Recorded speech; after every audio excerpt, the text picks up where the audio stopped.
video on the channel, I did say I wasn't going to do the FIA track guide for round number 1, but I managed to get 2 fairly okay laps on last night, so got used to the tracks. They were fairly easy to learn, obviously, because I know this Fuji track now. I've been doing a lot of driving on it. Didn't take me long to get up to speed in the Group 3 car. Obviously the Porsche, very suited to this track. And the Nations race is a very short lap, so it was fairly quick just to get an okay lap done on that. So I decided to get these track guides done as soon as I could. I've managed to get up early this morning, get them done for you, and hopefully they're going to help people out, even if it just gains you a little bit of insight into the braking zones and stuff like that. I just wanted to get these out before the start of the new season. So we're going to do the track guide. First up, we're going to do, obviously, the Porsche 911 at Fuji. This car, probably pretty much one of the strongest cars there. I think the braking distances are going to be very similar on your cars like the NSX, the Ferrari, possibly also I think the Mercedes AMG may be pretty similar, because the Mercedes brakes are very good, but it's going to carry a little bit more speed in, and also the drivetrain's a little bit different, so you're going to have to adjust stuff depending on what car you're in. But this is as a guide. You know, your basic braking zones are going to be within, you know, a couple of feet of each other depending on the car you're in. So coming through the last corner, make sure you get a nice clean exit. Obviously you want to start your lap as fast as possible, going over the finishing line, so carrying as much speed as you can into turn 1. So nice and cleanly done there. Going down the long straight, obviously just work your way through the gears, rev the Porsche fairly hard in the Porsche that you see there, and going over the line and starting your lap. So going into turn 1, fairly similar braking zone to Super GTs, because we're running the medium tyres in the qualifying session you see there. As we come up to the 150 board, we're using that as our reference, but we're going to brake a little bit past it. So with the hard tyres, I think it's going to be pretty much on that 150 board, but obviously now you see the braking inputs going in there just past the 150, braking in a straight line and going all the way down to first gear in the Porsche. Luckily, the Porsche has a very long gear ratio through first and second gear, so you can get away with using first gear into turn 1 and really clipping the apex that corner, and then really getting on the power nice and early. You see 50% throttle, then 100% throttle as we feel the grip is there, and working our way out the corner into turn 2. You can see I actually pulled away from the ghost there. I did that corner really well. Going into the next braking zone, you see just past 100 again, pretty similar to the Super GT cars, because again we're running the medium tyres, so the grip's fairly strong in the Group 3 cars with medium tyres. And again, I actually missed the apex very slightly. You see I wanted to clip that bollard if possible, but I ran a little bit wide, and that forces me wide out of this corner, you see, and I'm about 3-4 miles per hour down on where I should be there, so I've lost a bit of time at this point in the lap, but I managed to hold it fairly close to the apex. Obviously I want to stay as close to this apex as possible. Some people prefer running wide and then coming in at the end. I prefer to take a really tight line through these corners. You might not carry as much speed through the corner, but I find that your lap time is actually better. You can see there where that compromised exit from the final corner, the ghost started to pull ahead slightly. Then we're going to get on the brakes very early again, well before that 50 board. Again, I like to brake early because it's very hard to hit this apex. You see, even with braking so early, I'm a couple of feet off, well, maybe a foot or so off of the apex that corner. I would have rather have skimmed the curb as the arrow showed there. But that compromises your exit a bit here now, and you're going to see, look at the ghost. Because of that one corner where I go wide, it's like a knock-on effect all through there. And I've lost about maybe a tenth to 2 tenths of a second, and I've run a little bit wide there also where I'm not concentrating 100%. But then we're going to go into our next braking zone. At this point, I thought I'm just going to attack maximum attack on this final sector. And you're pretty much braking dead on that board over your head, the Dunlop board, down into first gear. And again, you can be so aggressive in this FIA race. Even though the settings are on FIA settings, it doesn't seem like the track limits are any different to the daily race. You can really attack this curb on the right hand side, which I like. That's how it should be, you know, that's how they do it in real life. And that's nice to see. And you see, because I actually get on the brakes really well, I've given myself a lot of space on that left hand side, which then gives me a better angle to attack this corner. And look how early I can get maximum power on. You can see I'm on about 30% power now, but then as soon as that car is straightened up, maximum power instantly onto the full throttle, and that has really helped me gain time on the ghost. And then into the next braking zone, you see very early on the brakes again, and then you're basically doing it as you see the red and white curb on the right hand side, and you're going to really try and skim this apex with your tyre. You see, pretty much hooking that up perfectly, maybe getting your right hand front tyre on that green bit of Astro if possible. It will help you out, and trying to squeeze the power in so delicately as you come out of that corner. And again, for this left hand corner, I like to brake early. This is the same as what I did in the Group 4 and the Group 2 cars, braking very early. Look at the inputs, the brakes are already on there, down into first gear, and just trail brake all the way into the corner. You could see the trail braking going through that corner right up to nearly the apex of the corner. And this enables me then to get on the power in first gear very early. You know, the gear ratio is helping the Porsche out from slightly on this section of track. You can really get on the power in first gear. And then into the final corner, again, very early on the brakes. You see the braking inputs going in there. I prefer getting on the brakes really early because it gives a better exit speed. So, like I say, slow in, fast out. I got that wrong on yesterday's video. I said slow in, slow out, but I meant slow in, fast out. And it really does work. You can see on this video now, watch the difference. Because we've got on the power so well and give ourselves a really good exit speed, we actually run a bit wide because we took so much speed through that corner.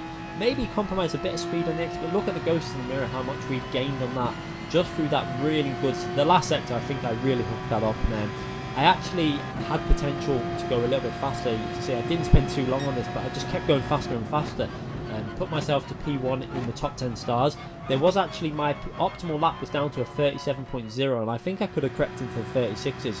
So the Porsche looking very strong here. I'm looking fairly strong here. I feel really consistent. I was just hitting constant low 1 minute 37s. It felt really easy to do, so I'm really hoping for a good race at this track. Let's hope it all goes to plan. We're going to watch the lap anyway from the chase camera. You're going to really see, I want you to focus on these first few corners, how one corner can then compromise so many other corners, because this is why I always say, you know, you really want to make sure that you're thinking of the next corner. Because I go into this corner a little bit deep, you see I miss the apex only by a matter of a foot, but I then run wide there. That then compromises all the way through this corner, so you're losing time and you don't get the entry into this corner. Then because of that, I've gone wide there, and then I'm on the brakes a little bit late trying to compromise, and you see you just run a little bit wide, and it's not much, but that little mistake through that one corner has cost me about a tenth or two, and I think that's where the optimal lap came from, being a tenth to 2 tenths down. But this last sector, you're going to see I really hooked this up down into first gear.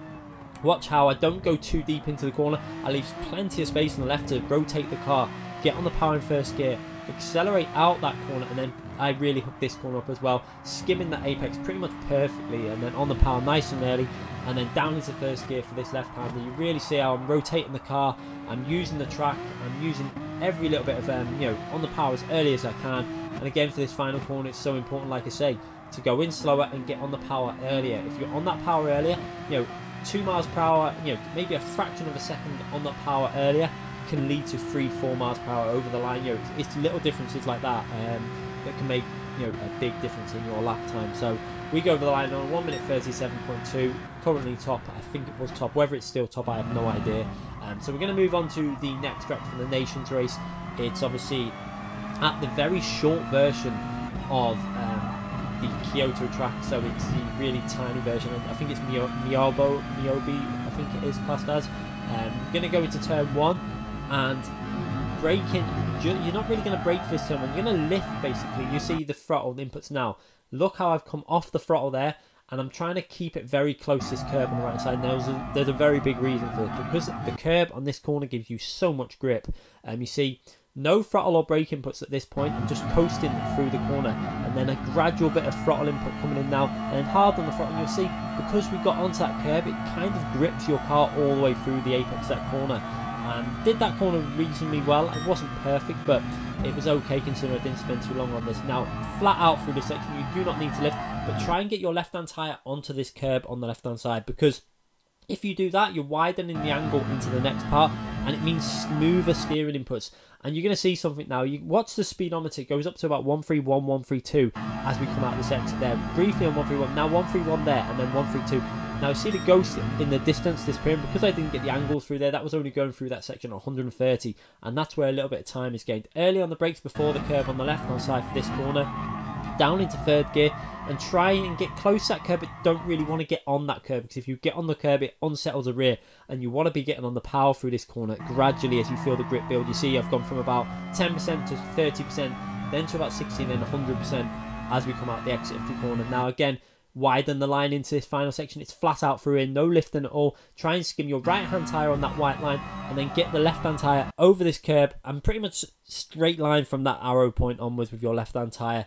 It's just, if you do it perfectly, you shouldn't bounce up too much, and again, you can really attack this corner. They seem to have loosened the limits on the tracks, which I'm hoping is the way they're going to go. It makes for more fun races, not seeing too many penalties all over the track, so maybe they're experimenting with things, and it's good to see, hopefully. But we go over the line with an okay 39.0. It wasn't in the top 10, it was just outside the top 10, but I didn't spend too long on this because I think once you know this track, a lot of this is luck of how you get that first corner done. And if you really do hook it up, you can gain like half a tenth just there. So I think it's just a case of if you keep at it, you would have eventually have got a really good lap in. So I think for qualifying, it's just going to be a case of just trying to get a nice consistent lap in. It's going to be an interesting qualifying session for the Nations race. Obviously, you know, a very short lap. You're going to get a lot of laps in, so it'll be interesting to see how this works out.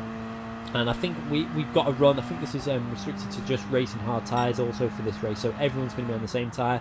So it's just going to be about going out, doing a couple of laps, changing your tyres, and keep doing that until you run out of time in the qualifying session for the Nations. Anyway, I hope you enjoyed them quick track guides. Obviously, I did state yesterday I wasn't going to get these out, but I decided I might be able to have time, and I'm obviously going to be doing the Le Mans, editing that now from the manufacturer's race, so hopefully that'll be up as well before 6 o'clock tonight, and then I can do the 2 FIA races. Anyway, thanks again for watching these videos. Make sure you leave a like if you've enjoyed them, if they've helped you out. Let me know in the comment section what you think of today's tracks for the FIA. I'm really looking forward to the Fuji track. I'm not so looking forward to the Nations track, but I'm going to do it just to see what happens.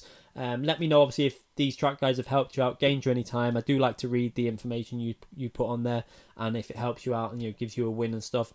Apologies that this hasn't been out before. Obviously the Asia regions races, hopefully it might still get on there just in time for some of them, but I obviously didn't decide till last night, and then I've edited it as early as I could this morning to try and get it out as soon as possible.